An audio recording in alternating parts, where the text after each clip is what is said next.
আমি তো এক্ষুনি আসলাম বৌদি। হ্যাঁ গো, আপনি তো এক্ষুনি এসেছেন। তো আমি বলছি বাংলাদেশের একটা কথা।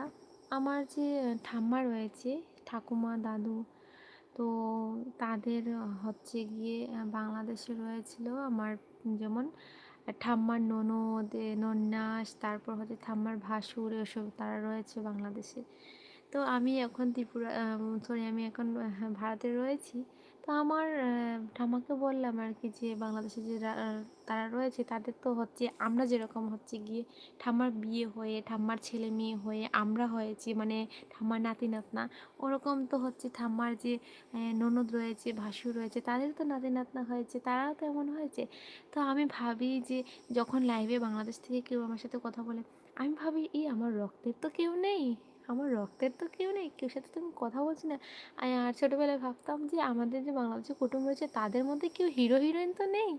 মানে কি বলবো বন্ধুরা, এখনই বলি যে ঠাম্মাকে যে ঠাম্মা বাংলাদেশ গিয়ে হচ্ছে আমাদের আত্মীয় স্বজনকে দেখা করবো, কিন্তু বাংলাদেশ তো এমন এমন মানে ঘটনা শুনি, যার জন্য আর কি মনটা ভয় করে যে যাব, আদৌ কি রয়েছে তারা নাকি নেই, বা খুঁজে কি করে পাবো, তারা তো আমাকে চিনেই না, বা হঠাৎ করে যদি খুঁজতে যাই তারা কি আদৌ চিনতে পারবে। মানে অনেক কিছু চিন্তাধারা করি, কিন্তু কি বলতো বন্ধুরা, এই যে সময়ের সাথে সাথে